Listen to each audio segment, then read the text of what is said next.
Salut chers étudiants, salut chers abonnés, j'espère que vous allez super bien. Aujourd'hui, dans le cadre de notre formation administration des serveurs Windows, nous allons entamer le chapitre sur le DNS, le système DNS. On va commencer théoriquement. Le système DNS, introduction. Le système DNS introduit une convention de nommage hiérarchique des domaines qui commence par un domaine racine appelé point. Le domaine racine s'appelle point. Les domaines situés directement sous le domaine racine sont appelés des domaines de premier niveau. Ils sont gérés par l'ICANN, l'Internet Corporation for Assigned Names and Numbers. Ils représentent souvent la localisation géographique, le CAIT ou le type de service, comme Gov. Le CA par exemple, c'est des serveurs de premier niveau, des domaines de premier niveau qui sont au Canada. Il y a par exemple le service comme Gov, tout ce qui est commercial au .com, les sites avec .com, .gov. Gov, c'est les organisations non gouvernementales.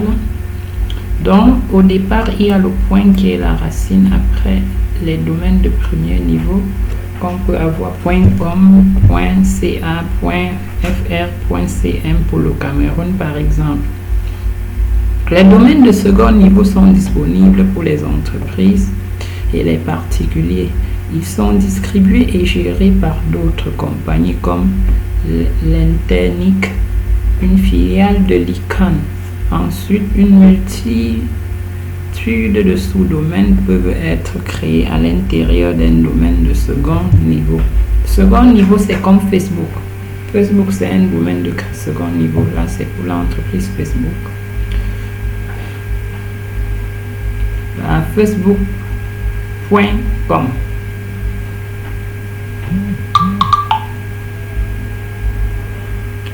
Les noms de machines utilisant le système DNS sont appelés noms d'hôtes. Les noms de machines utilisant le système DNS sont appelés noms d'hôtes. Un nom d'hôte peut contenir les caractères alphanumériques, chiffres et lettres et les caractères craies d'union. L'utilisation du caractère point dans le nom d'hôte est interdite car il est réservé afin de séparer un domaine supérieur à un domaine inférieur. On distingue deux types de noms avec le système DNS. On a le nom d'hôte qui représente le nom d'une machine, un ordinateur, une imprimante ou bien encore un routeur. Le nom de domaine pleinement qualifié ou FQDN, Fully Qualified Domain Name. On a d'abord la racine. Domaine racine, c'est le point. Domaine de premier niveau, on a le CA pour le Canada, le FR pour la France. Donc le CA, c'est des domaines qui représentent des serveurs qui sont au Canada. FR représente des serveurs situés en France. On a maintenant les domaines de second niveau, Orabec, Yahoo du Canada, Yahoo de la France. Ici c'est yahoo.ca, yahoo.fr, orabec.ca.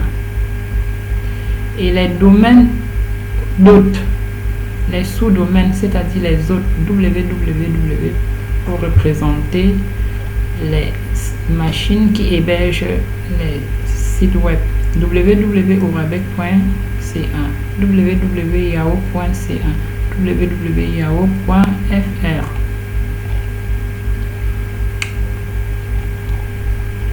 Le FQDN est en fait composé de deux parties. On a le nom d'hôte et le suffixe DNS. Le nom d'hôte, c'est le nom de la machine même, de l'ordinateur, du routeur ou de l'imprimante, et le suffixe DNS, c'est la suite. Donc il y aura toujours deux parties, le nom d'hôte et le suffixe DNS. Le suffixe DNS définit la relation entre le domaine auquel appartient la machine et le domaine racine. Définit la relation entre le domaine auquel appartient la machine et le domaine racine. Par exemple, si l'on considère une machine avec le nom de www situé dans le domaine ourabec.com, son suffixe DNS est ourabec.com. Oui. .ca, pardon. Le nom de domaine pleinement qualifié FQDN de la machine www est donc www.ourabec.ca. Pour plus d'informations sur l'ICANN, consultez les sites suivants. ICANN.com, internet.net. Pour plus d'informations sur les domaines de premier niveau, top level domaine, consultez le site suivant. Voilà. Là, c'est sur Wikipédia.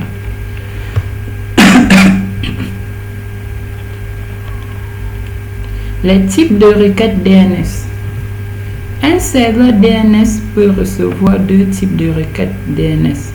Les requêtes récursives. Les requêtes récursives. Lorsqu'un serveur DNS reçoit une requête récursive, il doit donner la réponse la plus complète possible. C'est pourquoi le serveur DNS est souvent amené à contacter d'autres serveurs de nom dans le but de trouver la réponse exacte. Requête itérative. Lorsqu'un serveur reçoit une requête itérative, il renvoie la meilleure réponse qu'il peut donner sans contacter d'autres serveurs DNS, c'est-à-dire en consultant uniquement sa propre base de données. Lorsqu'une machine cliente envoie une requête à un serveur DNS, elle est toujours de type récursif.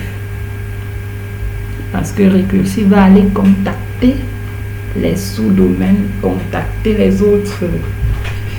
Donc, en fonction de la redirection, des paramètres de redirection, elle va aller chercher la réponse exacte. Alors que itérative, lui, il s'intéresse uniquement à sa propre base de données.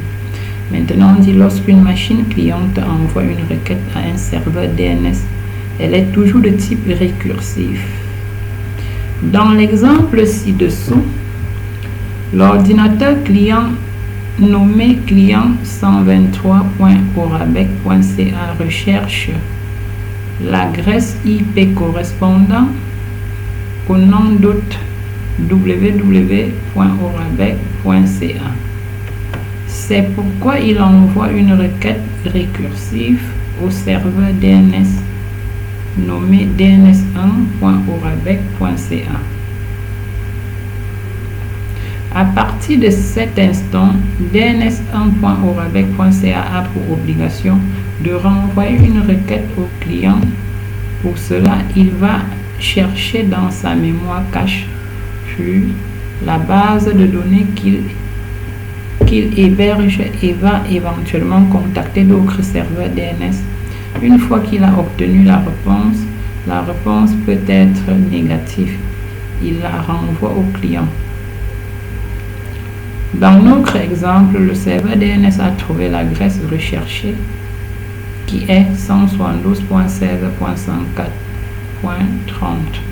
L'ordinateur client peut ensuite contacter le serveur web nommé www.ourabec.ca.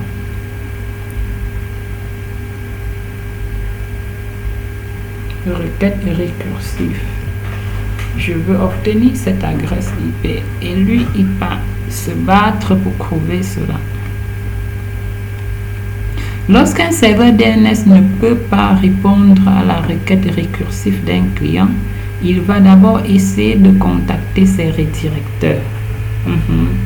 Si le DNS est paramétré pour utiliser les redirecteurs, alors il envoie une requête récursive au premier serveur DNS défini dans sa liste de redirecteurs. Par contre, si le serveur DNS n'a pas de redirecteur, il va envoyer une requête itérative au premier serveur DNS situé dans sa liste de serveurs DNS racine. Le serveur DNS n'envoie donc pas des requêtes itératives que s'il n'a pas de redirecteur. À retenir, très important, il faut retenir que le serveur DNS n'envoie donc pas de requêtes itératives, n'envoie donc des requêtes itératives que s'il n'y a pas de redirecteur. Donc lorsqu'il n'y a pas de redirecteur, il va renvoyer des requêtes itératives, une requête itérative à la racine dans sa liste de serveurs DNS racine, parce qu'il y a des serveurs DNS racine dans chaque serveur DNS. Il y a des listes des serveurs DNS racine. Dans l'exemple ci-dessous, le client nommé client11.orabec.ca souhaite accéder au site web www.google.ca. Processus de résolution de nom. La requête récursive en bleu, requête itérative en rouge. DNS, voici le client qui envoie une requête. Donc il envoie une requête pour souhaite accéder, donc pour accéder à google.ca, il envoie au serveur DNS2. Le serveur DNS2 ne pouvant pas résoudre ne pouvant pas effectuer cette résolution, résoudre ce nom d'eau, va contacter DNS2. DNS2 maintenant, lui, DNS2 contacte DNS1 en récursif, en requête récursive, parce que DNS2 peut-être c'est un redirecteur, fait partie de sa liste de serveurs de redirection. Donc il va rediriger la requête vers DNS1.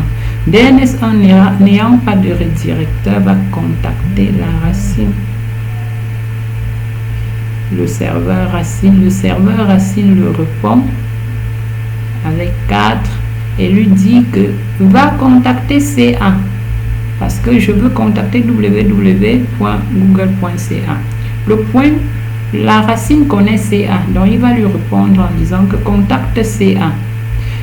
Il va contacter CA en 5e position. Donc la 5e requête c'est pour contacter CA. CA va dire ok, comme tu veux voir Google, www.google.com, tu es du .ca, tu es dans CA, je connais Google, va contacter Google. Dans en 6e requête, il dit à DNS1 de contacter Google. Là, c'est le récursif, c'est itératif parce que lui, il ne part pas chercher ça à sa place.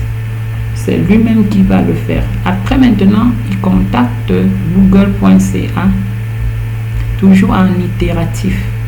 Google.ca dit que ok, je connais www. Voici son adresse IP. Maintenant, il envoie cette requête en récursif à DNS2. DNS2 renvoie ça au client. C'est un peu ça. Donc, vous devez retenir que ici, les requêtes en bleu sont des requêtes récursives. Récursif veut dire que le serveur DNS va contacter les autres serveurs DNS qui iront chercher de l'information et ramener cela. Et pourtant, les requêtes récursives, c'est que il envoie et il n'y a pas de redirection, quoi. C'est-à-dire qu'il envoie, il obtient une réponse. La réponse peut être que contacte tel autre serveur. Donc, on fait la récursion. On envoie des requêtes récursives des requêtes itératives il n'y a pas de redirecteur. Donc, lorsque le serveur DNS n'a pas de redirecteur, il envoie la requête à la racine. Donc, on va appeler cette fois-là, la requête là sera une requête itérative. Voilà. On évolue. Le processus de résolution de nom se passe en plusieurs étapes. Étape 1. L'ordinateur client 11.orabec.ca commence par chercher l'adresse IP du serveur web. Pour cela, il envoie une requête récursive au premier serveur DNS de sa liste de serveurs DNS, soit dns2.orabec.ca. Ça, c'est la liste des serveurs de redirection. C'est le DNS2. Le serveur dns2.orabec.ca ne connaît pas la réponse. Il envoie donc une requête récursive à dns1.orabec.ca qui est le premier serveur DNS de sa liste de redirecteurs. Oui, DNS1 c'est le premier serveur DNS de sa liste de redirecteurs. Dans le cas présent, dns1.orabec.ca ne connaît pas l'adresse IP recherchée et n'est pas configuré pour utiliser des redirecteurs. Il envoie donc une requête itérative au premier serveur DNS racine parmi sa liste d'indications de racine. Le serveur DNS racine ne connaît pas la réponse, mais il sait quel serveur DNS fait autorité. Pour cela, faire autorité pour le domaine.ca. Faire autorité. Il sait quel serveur DNS fait autorité pour le domaine CA. Il envoie donc l'adresse IP du serveur DNS faisant autorité pour le domaine CA. Donc il envoie ça à dns1.orabec.ca. Le serveur dns1.orabec.ca envoie une requête récursive itérative au serveur DNS du domaine CA. Le serveur DNS du domaine CA ne connaît pas la réponse et envoie l'adresse IP du serveur DNS faisant autorité pour le domaine google.ca au serveur dns1.orabec.ca. Le serveur dns1.orabec.ca contacte alors le serveur DNS faisant autorité pour la zone google.ca au moyen d'une requête itérative. Le serveur DNS faisant autorité pour la zone google.ca possède le mappage dans sa zone de recherche directe locale.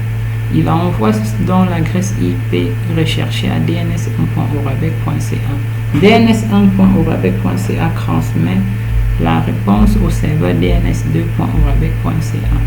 Le serveur dns2.orabec.ca fait suivre la réponse au client qui peut ensuite contacter le serveur HTTP et affiche le site de Google de www.google.ca.